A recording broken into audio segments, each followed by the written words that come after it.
Alright, fuck a intro. What's good, YouTube? Today I'm gonna be doing, reaction content. Gonna be reacting to this video, "The Insane Biology of Mantis Shrimp" by Real Science. I'm also gonna link, the I might have the link to the video in the description as well. So if you decide you want to just watch the actual video instead of my reaction, you can do that as well. I'm really, I guess I'm really like a fan of animals. Well, maybe not animals more so, but like kind of like animal documentaries. And I like watching documentaries about lions, different like apex predators and like other things. So it's kind of isn't out of the norm for me to I guess watch. So I figured mantis shrimp are fucking crazy. They're like the Mike Tyson of the sea, and their punches are fucking insane. But we're gonna check this out, see if we don't learn anything new, and we're gonna see how fucking crazy these little bastards are. Alright, let's get it.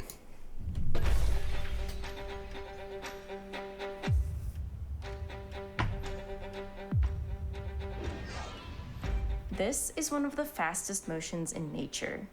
Faster than the blink. Damn!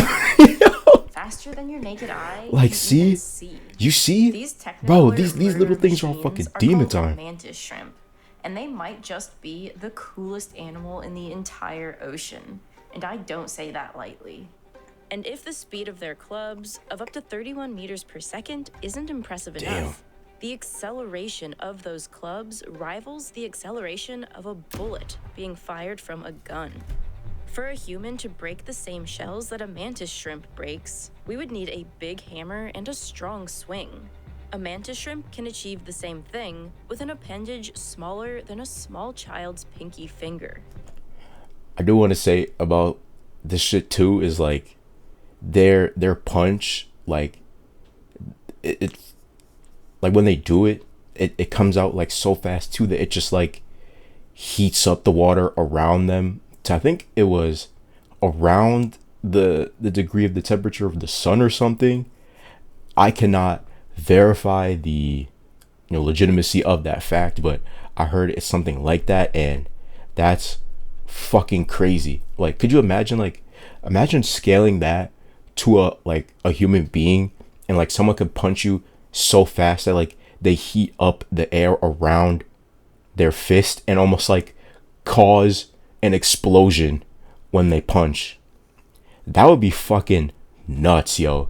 That would be fucking nuts. But anyway, let's get back to this. These guys help make up an entire category of the natural world that's only been recently described, the ultra-fast. Forget about the fastest human or even something like a cheetah. Those don't even register on the ultra-fast scale. Instead, it's populated by extraordinarily fast creatures, such as trap-jaw ants, launching fungal spores, ballistic termite jaws, and stinging jellyfish. Fishers working around shallow reefs have attested to the damage a mantis shrimp can do to their bare hands and feet, and aquarium owners have to be especially careful not to annoy their powerful little friends. These guys can sometimes punch through extremely thick glass and will decimate any other animals living alongside them in the tank. These wily fighters are among the most ferocious carnivores in the ocean, and yet, curiously, the fastest species among them prey almost exclusively on the slowest creatures, like snails. I just want to say what she said earlier, like keeping them as a pet. Like, could you imagine, like she said, like you piss one of these things off and it just fucking punches the glass that you enclosed it in, and it just breaks it. Yo, if I for some reason had a pet mantis shrimp and it just did that, I think I would legitimately like shit myself out of fear, because I was just like there's no way that this little thing could do that much fucking damage. But like, mantis shrimp are just like that. Snails and oysters.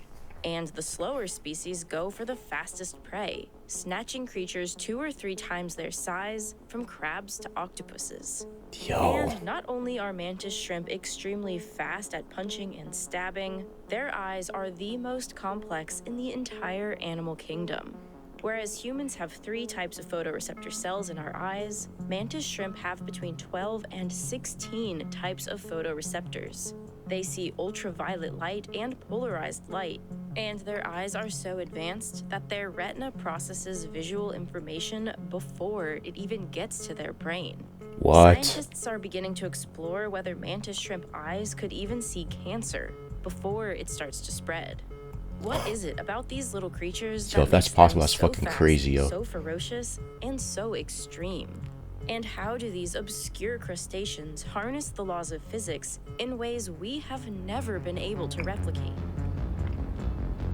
Yeah, I'm sorry. When looking at animals like this in comparison to us, we are just such like, Mantis shrimp are small, colorful, and I don't know. aggressive crustaceans that live in tropical and We're just subtropical such like waters. inferior But for all that, they're species, like usually only physically. about 10 It's centimeters or insane. 4 inches long. The very largest might get to be 40 centimeters or 15 inches, only a little bigger than a foot-long sub. The order Stomatopoda, to which all And they can mantis shrimp cause belong, so much separated damage. from other crustaceans around 400 million years ago. Then, over the next 200 million years, the shrimp-like ancestor of modern mantis shrimps had some of their mouth parts morph into raptorial claws, giving them the predatory appearance of praying mantises, from which they took their name. These types of mantis shrimp came to be classified as spearers, and their deadly claws shape everything from the way they hunt to how they live. Take the world's largest mantis shrimp, for example, the zebra mantis shrimp. It can grow up to 40 centimeters in size and hunts as an ambush predator, living in sandy burrows on the shallow seafloor, only its eyes poking out as it waits for its prey. It's impossible for fish to see the zebra mantis shrimp hidden in the sand, and by the time If his eyes didn't move, I wouldn't have known where that little motherfucker is. Like, could you imagine? You're just a fish. You're just chilling, swimming around, normal fucking life. You know what I'm saying? You're doing just regular, normal fish shit, and then out of nowhere, some motherfucker comes out the sand, socks you. You don't even like your reaction time isn't even fast enough to pick up what the fuck just happened, and then it just instantly, it just instantly plays the end credits to your life. Like, that's fucking nuts. And again, like, try and scale that to, like, us human beings. Like, could you imagine going out in public and,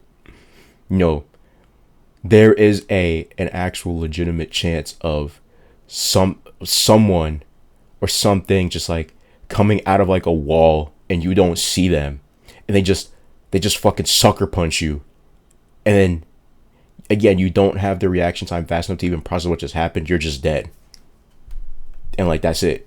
Curtains, end credits. It's fucking crazy. time it strikes, it's too late for escape.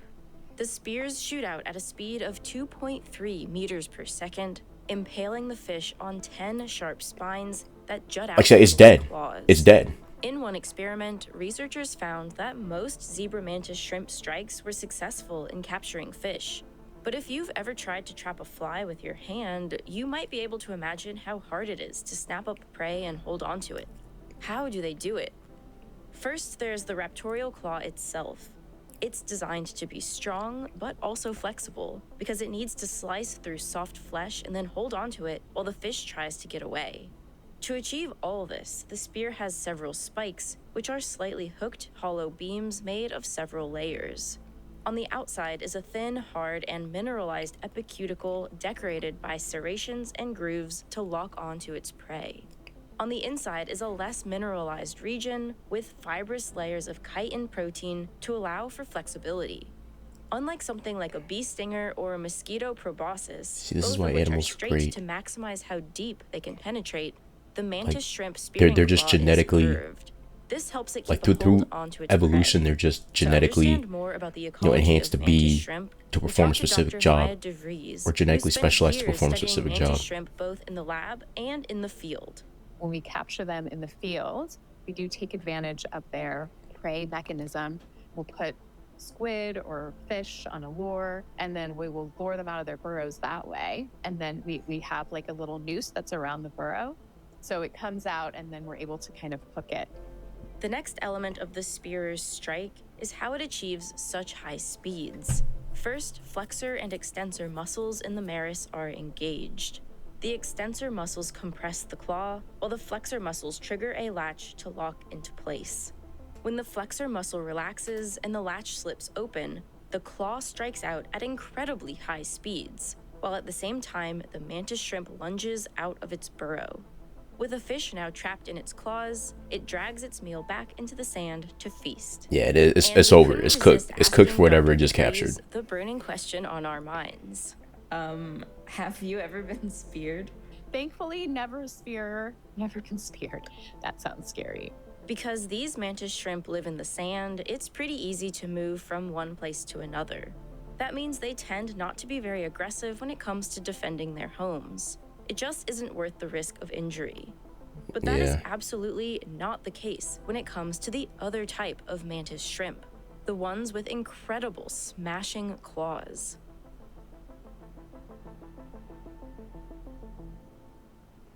Somewhere along the way of their evolutionary path, a small subset of mantis shrimp changed from being spearers to smashers. Instead of growing terrifying spines from their raptorial claws, these shrimp developed clubs that look much less formidable. But looks can be deceiving, because these clubs achieve some of the fastest speeds in nature. Like, yo. Whereas the zebra mantis shrimp can extend its spear at a speed of 2.3 meters per second, smashers like the purple spot mantis shrimp extend their clubs at a speed of 31 meters per second, with an acceleration of well over 100,000 meters per second squared. This is an acceleration greater than a .22 caliber bullet fired from a pistol. Their clubs can produce around 1,500 newtons or 340 pounds of force, impact forces thousands of times greater than their body weight. But when scientists were first studying the impact forces of these punches, something absolutely weird was showing up in the force graph. There was one spike showing for the punch, as you'd expect, but another, second spike would happen soon after the punch. And when reviewing the footage of this moment, Almost the like a scientists shockwave, saw kinda? something else weird, a bubble forming and a flash of light. They Yeah, see, this is realized what I was that the talking mantis about, shrimp dude. club was bouncing back after hitting the shell so fast that it creates a small area of extremely low pressure. And when pressure drops this low in water, the water instantly vaporizes, aka it boils. This is what I was talking about. Like, their punch, like, because it's so fast and you hit so hard, like what they said, like the pressure from this, it just heats the water. And it's again, it's just nuts. Like, again, you scale this to someone, like to a creature like as big as like a human being, or just even like scaling this to like a human, and someone can punch you hard and fast enough that they fucking heat the air around you, and like I said before, like cause an explosion, almost, kind of like, wouldn't that be fucking insane? That would be fucking nuts. Like, could you imagine boxing where, some guy punches someone dead square in the face, fast and hard enough that an explosion just happens at the point in which, the glove makes contact with the guy's face? That would be insane. That that would be fucking insane.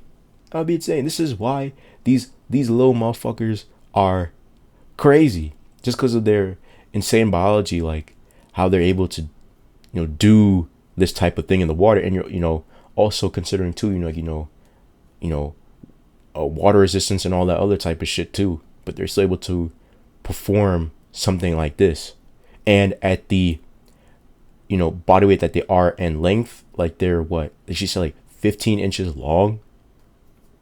Dude, like, are you kidding me? Like if one of these things like hit you, it would actually like knock you out. It's crazy. This creates a vapor bubble called a cavitation bubble. But this bubble doesn't last long. The pressure from the water all around the bubble forces it to collapse. And when this happens, energy is released in the form of sound, heat, and light. This energy is so strong that it heats up to temperatures that rival the surface of the sun. Like what I Stuns just the said mantis earlier. shrimp's prey for a That's second time fucking crazy. and creates that second peak on the graph. To understand this strange phenomenon, we talked to the scientist who first discovered it, Dr. Sheila Paddock. So when we saw the cavitation bubbles for the first time, it really was like actually thrilling, and we knew that was probably the first time anybody had seen it because the technology just hadn't even been there. We were using the newest, latest, greatest cameras. Do you think part of why they evolved to move so quickly is to produce that cavitation bubble? Or do you think the cavitation bubble is like a nice side effect for them? You know, my careful scientist answer would be, I don't know. Just as an observer, I would say that they did evolve to cavitate because it's so robust. Like, it's just no matter what they hit, it cavitates. They don't cavitate at the wrong time. They cavitate at the right time. Some of the data we have show that you'll have like 4 peaks in a row that are evenly spaced. So to me, that looks to me like something that has actually evolved. Whereas some of the other animals that we've studied that cavitate, including this really hilarious tiny shrimp that we published about, also has an incredibly fast moving appendage that shoots a water jet, but it only cavitates if the water jet happens to hit something somewhere along its path. And that starts to look a bit more like an accident, as opposed to this sort of incredibly robust phenomenon with the mantis shrimp. Given how different the attack is for smasher shrimp than their spearer relatives, their prey is also very different. They tend to eat things with hardened exoskeletons, like oysters and snails. Because they can just punch right through it. It doesn't matter. Force is necessary for cracking them open, and the cavitation Damn, bubbles dude. are definitely helpful. But this all seems like a counterintuitive evolutionary result, that the fastest animals prey on the slowest. But it's likely not a coincidence. A hint as to why this paradox might exist can be seen while watching a clubbing mantis shrimp prepare to break a shell. First, it touches, wiggles, and positions the shell exactly where it wants it. It taps the shell with its antenna, seems to wait a moment, and then it strikes. The key to it all is in the Knock moment that shit it clean seems to be off. waiting. This is the moment that enables the smashing mantis shrimp to be so fast. The moment this mantis shrimp needs to take to be able to strike, and the reason it prefers prey that won't really move while it prepares to do so. The shrimp is winding up, spring-loading its claw to an extraordinary degree. The spring in question is shaped like a saddle, which is made up of chitin and sits on top of the claw. In the moment just before the strike, the shrimp's muscles compress it and holds it back with a latching mechanism. Then, when it's time to strike, this potential energy is released and the club swings forwards. This saddle spring mechanism allows the club to be released at an enormous velocity, a much higher velocity than any muscle would be capable of producing by itself. The spearing mantis shrimp also has a saddle like this, but it's much less effective. The easiest way to understand it is by comparing your performance throwing an arrow versus launching one with a bow. Just throwing the arrow using your arm muscles will probably not make it go very far nor very fast. But use those same arm muscles to flex a bow and then release the arrow with your fingers. Suddenly the arrow goes much farther and much faster. And yet the energy input is the same whether or not a bow is used. The only difference is the time over which the energy is released. So in other words, it's a small amount of energy, but the intensity of the release is extremely high. It's extremely potent, yeah. So a lot of people are like, oh, you know, they're very powerful animals and they use so much energy, but actually they just really don't. They use very little energy and they release it over short periods of time, which is very explosive. The design of their raptorial claw is also quite different than the spearer shrimp. Because the club has to withstand such immense forces repeatedly, the exterior of the club is covered by a crack-resistant coating, a little like the tape boxers use for binding their hands. Underneath that coating are 2 regions with fibers aligned in different directions. One area of fibers dissipates cracks, while the other stops the club from expanding on impact. All of this means that the shrimp can batter away on a clamshell or even a glass aquarium wall without damaging its claw. And we know that the mantis shrimp have a very good sense of the 3-dimensional structure and mechanics of the shells that they're hitting, and that in fact they will hit the shells at the most efficient structural locations to break them. So you give them a high-spired shell or a globular shell, and they'll hit them differently. And we've seen from our physical models of mantis shrimp that that sequence that they're using is actually the most efficient to break those geometries. And like you hear this, and I would never be able to understand people who say that, there isn't some type of intelligence going on with animals, with how they interact with other animals in their environment. Because look at how highly specialized a lot of these animals are to be able to produce a certain result, whether it be for hunting or, eating or, fighting or whatever the case might be. Like, specifically putting in a context of mantis shrimp, like, they have this insane, ability with, their arms and, to be able to hunt these particular type of prey. And, they, like what she just said, like they know, which part of a shell to attack that would be able to, be able to break it, efficiently. So they wouldn't have to waste excess energy trying to crack something, just for maybe a little bit amount of food or something like that. Just the ability to understand about what would be the most efficient way to produce a particular result, and that is widely spread across like all these different animals. It's insane. And even the way, like, in which they like lions, like, I know we're talking about like a mantis shrimp breeder and I'm bringing up lions, but like it's just another thing kind of in relation to what I'm talking about, where just the kind of understanding of their environment, it being able to use it to their advantage to be able to produce a certain result. Like I remember I was a kid and I saw a lion documentary, I believe on like Nat Geo Wild, and when the lionesses were hunting a zebra and they were stalking, on the grass, and she was, very low to the ground to reduce her visibility. When she was walking through the grass, it kept making like crackling and popping sounds because the grass was kind of dry. And the zebra, it heard that, it was trying to pinpoint where she's at. So what she did was, in response to that, she flipped her paws over on the fur part to make her to reduce the amount of noise she was making, because I guess like the toe pads in relation to stepping on the grass was making a lot of sound, like I mentioned earlier. So she rationalized in her own head that in order to not blow up my spot any further than what I have already, let me flip my paws over on the side of my fur because it's soft, and maybe it'll potentially reduce the amount of noise I'm making trying to traverse through this dry grass to be able to hunt the zebra. And it's just like the ability to kind of have that on the fly thinking, to not be able to blow your cover. It's just insane. It's just I was blown away when I was a kid. And I'm still blown away by that fact that the lioness was able to make that on the fly thinking.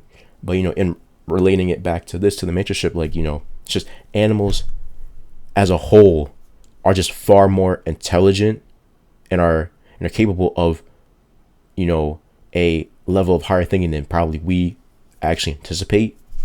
Like, it's not just like, I believe it's not just they're operating on pure base instinct. Sure, that makes a large majority of it, but I do believe that there is also a large component of just actual, physical intelligence within the individual animal itself. Because smasher mantis shrimp hunt prey that live on rocks and coral, they also live in very different habitats. And it turns out their clubs come in handy for more than just hunting. By having that superpower appendage to break open snail shells, that means that food is available to them. But it also means that they can use it for a bunch of other things, like knocking out a crab. Oh, and I should say, some species of smashing mantis shrimp build burrows with their hammers that they create by inside the coral. They'll bang out all the little sections and there'll be like a perfect little house inside the coral, which of course is a very nice protected home. They prefer hard substrates for their burrows, which means real estate is at much more of a premium. The burrow needs to be big enough for them to fit, but small enough that they can block the entrance with their tail. And that means these mantis shrimp regularly get into fights over burrows. And these Yeah, I fights imagine the get space is very pretty competitive. aggressive. One group of researchers found that sparring strikes actually pack more energy into them than strikes used for predation. So we had to ask Dr. Paddock the same question. Is there ever any occupational hazard handling these guys? Are your fingers ever in danger? Yeah, no, I mean, you do have to be careful. The bigger problem is that they have a spike at the end of their appendage, and if that goes in your skin, it's really unpleasant. But, you know, I mean, if you have a cat, you know, that with claws, you know, you just got to learn how to work with the cat, right? It's the same idea. So it's pretty rare that anybody has a problem. There are like kind of crazy stories out there about people who like lost a finger because of a mantis shrimp, but usually it's because, you know, they were like diving and they stuck their hand down the hole and then the thing hit them and then they didn't move, and so then the animal speared them and then they get all the bacteria in their finger. Like these are like, this honestly never happened to us and it never will. Like these are just really weird stories that end up on the internet. But for the most part, they don't even want to spear you. Even the spearers don't want to spear you, because if they get their appendage stuck in your skin, they're going to lose the appendage. Yeah, then So they're more fucked. typically, Yeah. they just hit you with the hammer or with the base, like with the spearers, and that doesn't hurt that much. I've been hit a gazillion times, including in the field.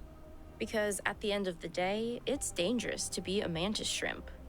Luckily, mantis shrimp have an incredibly hard armor. And you see, like what she said there, you know, like I hate when people fuck with animals. Like you're going into their natural habitat and, you know, just messing with them. Like just leave the motherfuckers to do what they have been designed to do, and that's it.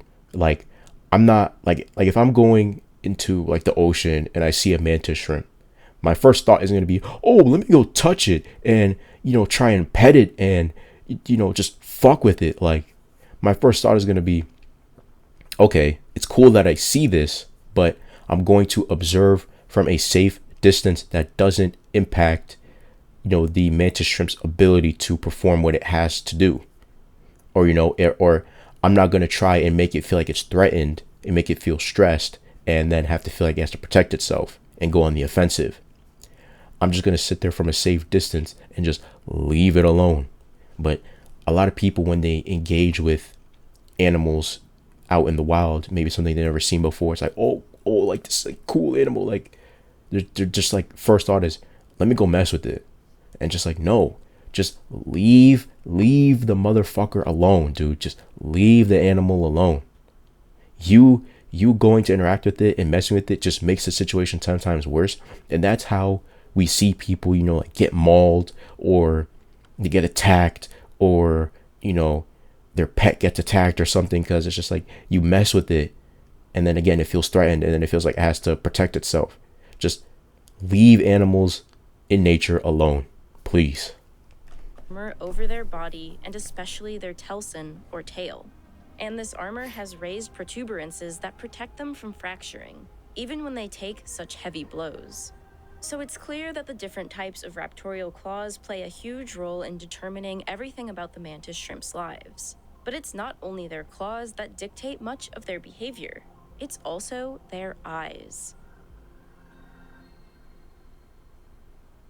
Mantis shrimp are often said to have the most complex eyes of any creature in the animal kingdom, and they might be the part of their body that makes them look the most alien. And these eyes help them to be such effective predators. They do have this amazing predatory vision because they have two eyes that move independently, and each eye has trinocular vision. You know, we have binocular vision, they have trinocular vision. I honestly can't even conceptualize what that looks like. But so together, they have hexnocular vision. So they are able to take in an incredible amount of information, and that very likely improves the success of their ability to target things the rest of their body. Having trinocular vision in each eye gives them depth perception from just one eyeball. A useful adaptation Wow. if you regularly get into fights with rivals or other predators and end up losing an eye. The 3 regions of the eye have pseudopupils that can scan different parts of the environment. But the part that most interests researchers is the midband. It has 6 rows of thousands of ommatidia, or photoreceptor cells, which are used to detect specific wavelengths of light, including ultraviolet light. Altogether, they have 12 to 16 kinds of photoreceptors in their eyes. Humans, by comparison, have just 3. Dogs have only 2 and birds have 4, allowing them to perceive ultraviolet light, which is not part of the visible spectrum for humans. Like, could you imagine us as humans having like 12 to 16 photoreceptors? Like, I again, like seeing different animals in the way in which they're designed to be able to perform specific functions, like seeing animals that at night, like they have like like the night vision or whatever it specifically is, like being able to absorb a lot of light at night to still be able to see, maybe if not clearly, but still be able to see enough to be able to move around. It's just nuts. And again, just like seeing us, and it's just how kind of like we, like, evolutionarily, like we trade a lot of like physical kind of abilities for a higher intelligence. It's just like could you imagine like us with some of these abilities that these animals have? And, sure, the law of give and take. In order to get something, you have to give something up. So like for us having a higher base intelligence, we, like I said before, you have to give up a lot of physical capabilities that other animals have in exchange for a lower base of intelligence. But it's just like, if you put a bear human out in the wild, I guarantee you, like, they're dead in 3 days. They're dead in 3 days time, because an average person, they don't know how to hunt. They don't have any weapons or claws to be able to defend themselves. The average human cannot climb up a tree for safety. We don't have fur or anything for protection against the cold. We sleep outside. We're getting attacked by bugs and shit. And it's just, yeah, like we don't actually have the physical capability of being able to survive out in the wild in comparison to all these other animals who are evolutionarily specialized to survive in their environment. But yeah, it's just funny to me, like, sometimes people say like, oh, we are like on top or whatever in terms of like animal hierarchy or stuff, and it's like, sure, when I'm in a house and I have an AK-47 and advanced medicine and stuff, sure. But like, again, just take a base human with nothing besides their person and put them up against like put them up against like a lion or something. Humans dead. We're dead. And even if something not extreme like that, like I said before, like put them in the wild and just say, last as long as you can here with just what the earth can provide you. They're dead in 3 days. I guarantee you they're dead in 3 days. And yet, scientists have found mantis shrimp aren't actually all that good at discriminating between colors. In one experiment, they trained 10 mantis shrimp to recognize 10 different color wavelengths, respectively, ranging from 400 to 650 nanometers. They did this by showing the mantis shrimp 2 colors and giving them a frozen prawn when they picked the right wavelength. After the mantis shrimp were adequately trained, the scientists presented them with more colors. They found that the shrimp could detect between the chosen wavelength and another color as long as that color was 50 to 100 nanometers up or down the spectrum. But if the difference between wavelengths was 12 to 25 nanometers, they couldn't tell them apart. And yet humans with our 3 measly photoreceptor types can differentiate millions of colors. and we have little trouble seeing between wavelengths that are only 5 nanometers apart. Although they can see this incredibly wide spectrum of light and wavelengths, they don't see color, obviously, the way we do. They can't actually distinguish between different tones of colors, for example, like blue, That's dark interesting, blue, though.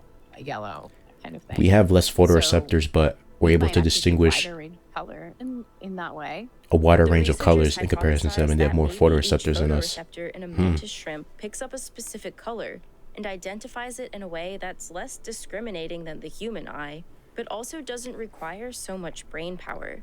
That way, they can quickly determine if something is predator or prey. Or their processing of vision works more like our processing of hearing, which is a little bit more stepwise and on and off, whereas our vision is continuous. We see like kind of continuous spectra. These photoreceptors might also help them detect polarized light, which is a very special skill among animals.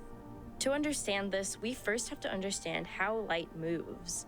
Normally, the wavelengths of light vibrate in every direction, along vertical and horizontal axes. It's random and chaotic, and it's most of what we see. Polarized light is when the wavelengths vibrate in only a certain direction, say on the vertical plane or horizontal plane. Polarization can happen through reflection or refraction, which happens in the water or by applying a filter like polarized sunglasses. It's not something humans can see, but other creatures like octopus, squid, crabs, and cuttlefish can see some types of polarized light. But mantis shrimp can see 6 types of polarization: horizontal, vertical, 2 diagonals, and 2 types of circular polarization when the light waves spiral clockwise or counterclockwise. What They're the the fuck? only animals we know of who can see circularly polarized light. Researchers think Yo. this not only helps them scan their surroundings for prey, but also for communication. They found that certain species of mantis shrimp have body parts that display circular polarization patterns, which could be used in fighting or mating. And mantis shrimp are able to process much of this visual stimuli before it even reaches the part of their brain that acts as a visual cortex, thanks to something called a reniform body. This kidney-shaped structure is located in the eye stalks of the mantis shrimp and connects directly to their brain. It seems that it helps them quickly process color and other visual information and send that on to the brain, so that all the information can be managed as quickly as possible. The incredible adaptations of the mantis shrimp haven't just astonished zoologists and anatomists, they've also spurred us towards new innovations in a variety of fields. Materials scientists, in particular, are interested in mantis shrimp claws to help in developing strong yet flexible compounds. Others built a 1.5-gram sized robot that mimicked a smasher mantis shrimp, and it was able to punch faster than any similar device of its size, though still not as fast as the mantis shrimp itself. Researchers who work in optics have modeled different types of cameras of mantis shrimp eyes, from polarized cameras that can be used underwater to cameras that might help in the detection of cancerous cells before they spread out into the body. And the research is still ongoing, with plenty of more discoveries to be made.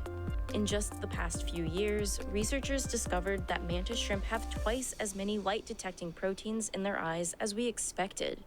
We don't understand yet why this is the case, but it offers another tantalizing direction to explore. Yo. The ocean is still full of incredible diversity and discoveries waiting to be made. Nowhere is this more true than the deep sea, a place that haunts our imagination with creatures that sometimes look too bizarre to even be real. I mean, bro, the deep sea is crazy because, like what she said, like you'll see some things down there, and it's just like, this looks almost like, Lovecraftian in a sense, where it's just like you just think like this doesn't look like this is from our world. This looks like this is a fucking alien, but they exist. But it's just like they're so like down in the ocean where like the pressure is insane that like no human being, even with the world's most technologically advanced diving suit or technologically advanced submarine, like can go down there, because again the pressure being generated from the ocean at that level, it's just too much for our technology currently.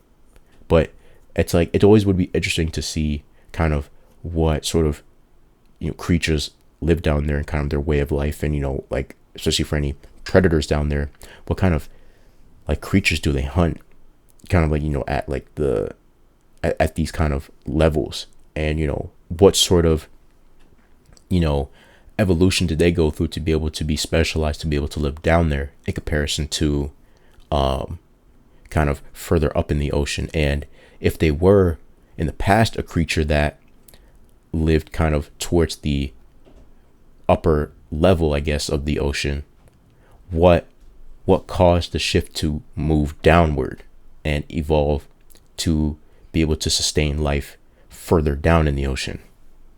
That would be amazing to see, like, happen, or like be explained.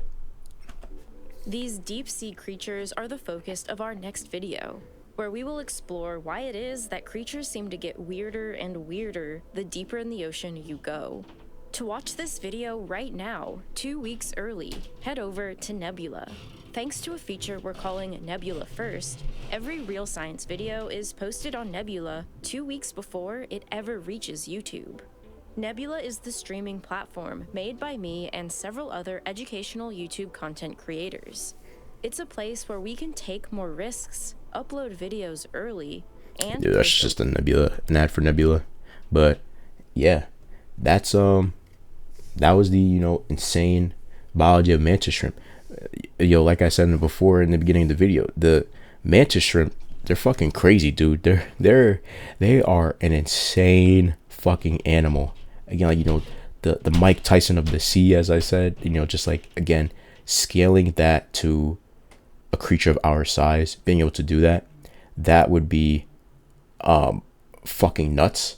And, you know, it's just insane. Like, you know, I see his comment right here: punches so hard it recreates a vacuum, burns, and creates a ball of light. That is an anime attack. Like, literally, it literally is, like, you know, like a finishing move you would see in like bro, like these things are dead ass like Captain Falcon, dude. Like, it's fucking nuts. Like, you know,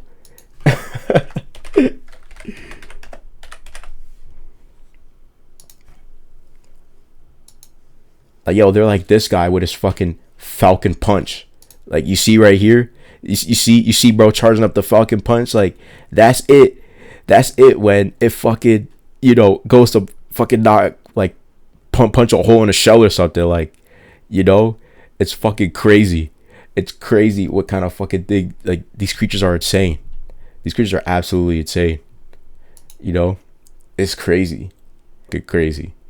But, you know, I've yapped on long enough. You know, the mantis shrimp's crazy.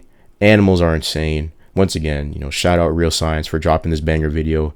You know, if you want to not watch my reaction and instead just watch the actual video, which I can understand.